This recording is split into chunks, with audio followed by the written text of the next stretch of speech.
연주쌤의 거꾸로 기술 과정 의사소통과 갈등 관리 편입니다. 학습 목표 보겠습니다. 가족 관계에 있어서 발생하는 갈등의 원인을 좀 우리가 생각해 보고요. 효과적인 의사소통으로 가족 관계에서 발생하는 갈등을 해결하는 노력을 해보도록 하겠습니다. 자, 갈등이란 단어부터 먼저 정의를 내리고 가볼까요? 자, 이 갈자는 칡나무 할 때 갈자고요. 칡 갈자고요. 등자가 등나무 등자거든요.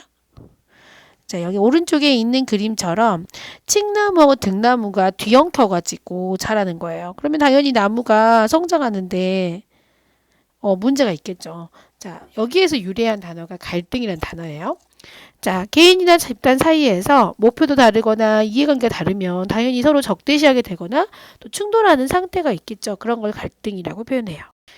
자, 그러면 우리는 이제 가족의 갈등을 공부할 거거든요. 자, 가족 내에서 제한된 자원이 다를 거고요. 또 가치가 다를 거고요. 여기 오타 났네요. 요구가 다르겠죠. 본인이 원하는 게 다르고요. 이런 게 다를 때 발생하는 현상을 가족 갈등이라고 해요. 그러다 보니까 서로 적대시하거나 불화를 일으킬 수 있는 거죠. 이거는 어떤 사건의 결과라기보다는 과정에 해당이 돼요. 그래서 어떤 가족이든지 갈등이 없는 가족은 없는 거죠. 갈등을 잘 해결하는 가정이냐 그렇지 않느냐에 따라서 건강한 가족이 되느냐 그렇지 않느냐가 결정되는 거죠. 그러면 갈등의 원인에는 어떤 게 있을까요? 또는 배경이라고 할 수 있는데 다양한 게 있겠죠. 가족마다 가사 노동을 서로 역할 분담하지 않아서 또는 의사소통 자체가 잘 안 돼서 또 집과 관련된 문제가 있거나 또 가족 구성원 간의 건강상의 문제가 있을 때도 가족들이 갈등을 겪고요. 또 가족 자체에 하나의 공동체로서의 생각을 좀 부족해가지고 하나다라는 느낌. 우리 앞에서 배웠던 응집성이 좀 부족한 가족 또는 가치거나 생활 방식이 좀 차이가 있거나 세대 차이 이런 것도 있을 수 있죠. 또 그 다음에 자녀 양육이나 교육과 관련되어 있는 생각이 부부끼리 다를 수도 있고요. 또는 경제적인 어려움을 겪을 때도 가족 갈등이 일어나요. 이거 말고도 갈등이 일어나는 원인은 아주 많이 있죠. 자, 근데 가족 갈등을 해결해 가는 가족이 건강한 가족이 될 수 있는데요. 그 중에 가장 중요한 게 바로 의사소통이에요. 우리가 앞에서 건강한 가족이 응집성도 있어야 되고 적응성도 있어야 되고 의사소통도 잘 돼야 된다고 했거든요. 그래서 의사소통이 잘 되는 가족이 갈등을 해결할 수 있고 갈등을 잘 해결해서 건강한 가족을 만들 수가 있어요.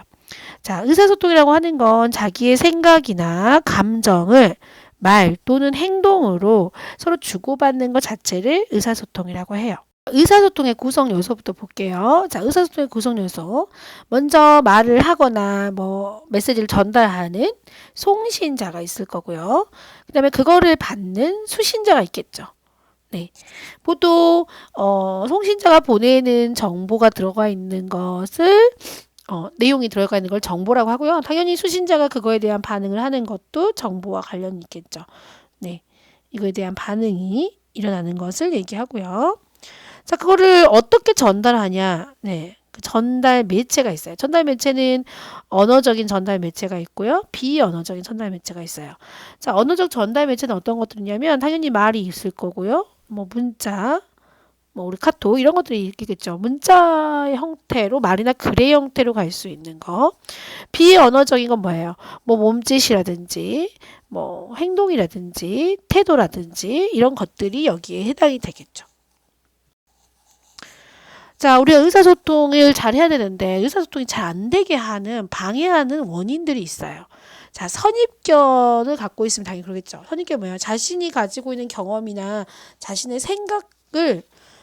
생각으로 모든 걸 해석해 버리는 거죠. 그러니까 상대방의 실제 정확한 목적이 아닌 걸로 왜곡해서 해석하는 걸 얘기하고요. 또는 못 들은 척 해버리는 거죠.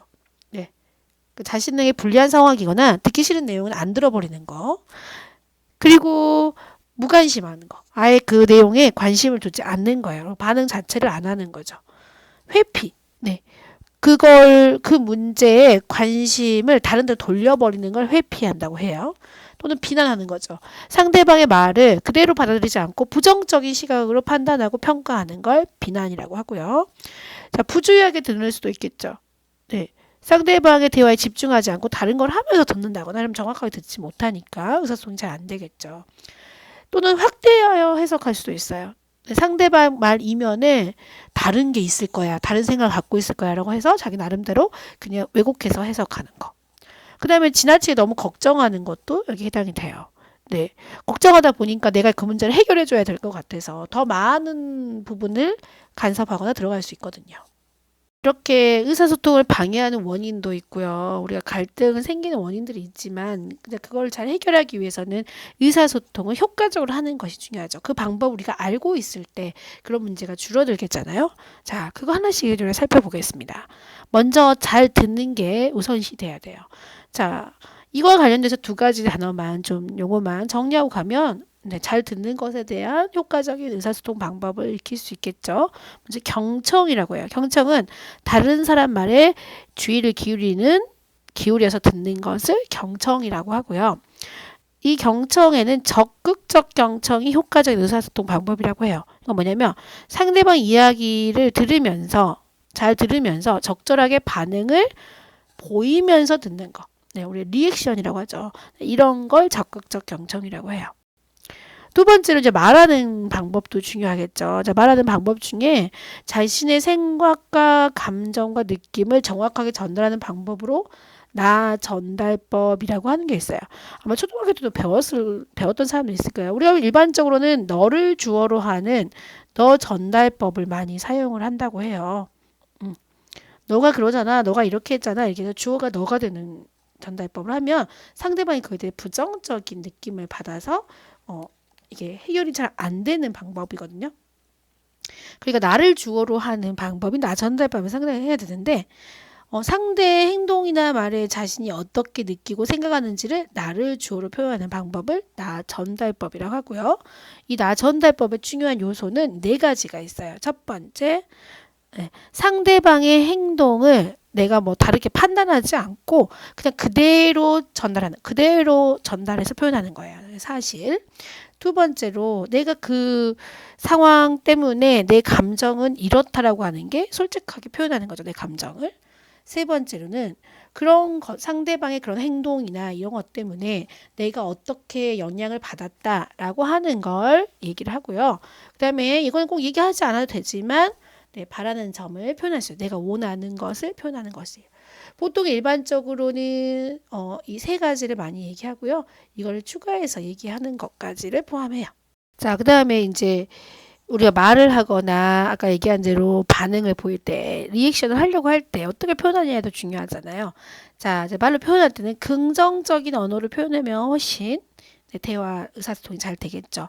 자, 우리가 보통 일반적으로 부정적인 표현들에는 비난한다거나 지시를 한다거나 경고를 하거나 훈계하거나 욕설을 할 때 상대방의 부정적으로 표현하는 게 되는데 이런 것들을 뭐 부탁이나 요청, 공감과 관련된 표현으로 바꿔서 표현해 보면 훨씬 의사소통이 잘 되겠죠. 자, 효과적인 의사소통 방법, 마지막 방법으로는 자, 우리가 언어적 방법과 비언어적인 방법으로 우리가 의사소통을 할 때 정보를 전달하거나 메시지를 전달하는데 그게 일치되었을 때만 우리가 상대방의 의견, 상대방의 생각, 상대방의 감정, 또 내 생각, 내 감정 이런 것들을 정확하게 전달할 수 있겠죠. 그래서 언어적인 메시지인 말이나 글과 비언어적인 메시지인 몸짓, 자세, 표정, 시선 등을 일치시키는 게 중요해요.